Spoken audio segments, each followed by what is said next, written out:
Hello everybody, it's Drew from Langlois Vital Nutrition Center here with you. Thank you for watching this video. This is another video on microplastics. But this video is also about a very important thing to do whenever you're doing research, no matter how big or small of a research project it is.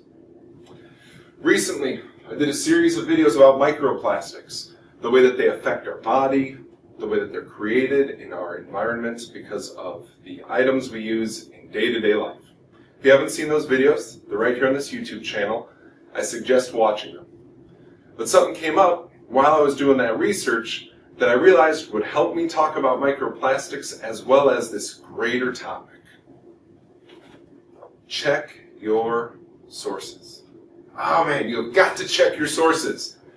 A lot of the times, people hear something and they don't know that they heard it from a person who had the same source as them, which is not a verified source.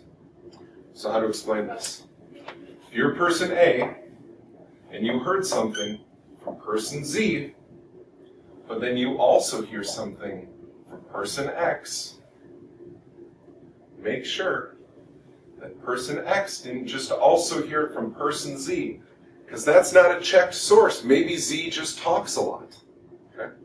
So, in this study that I was reading about microplastics, they were measuring microplastics in the Antarctic Ocean, so all the way south. And what they found was very high concentrations of microplastics everywhere they measured. As they floated around Antarctica, they kept finding microplastics. And then they started to analyze what type of microplastics they were finding.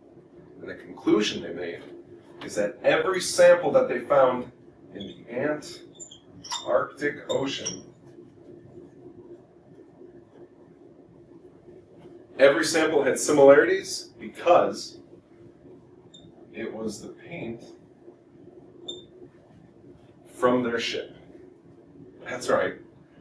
The paint on their ship that they were sailing around to use in their measurement of microplastic was flaking off into the water, and when they were collecting samples, they were obviously finding it in those samples.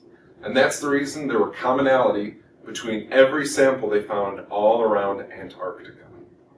So, I did a series of videos talking about microplastics and their dangers. What I want this video to really focus on is we can get hysterical about a lot of things, like microplastics. Insert your topic here, other than microplastics. But we have to check our sources and realize that sometimes we are contributing to the problem, just like the boat measuring microplastics in the Antarctic Ocean. Their paint was the primary source of the microplastics that they found. So check your sources. Just because you heard from two different people the same thing doesn't mean that one of them didn't tell the second one. So check your sources, people. That's something we pride ourselves on here. If we hear something, we gotta hear it again and again and again, and not all just from person Z. Hope you have a great day. Please leave questions in the comments below. We are here to answer your questions and support you. Have a great day.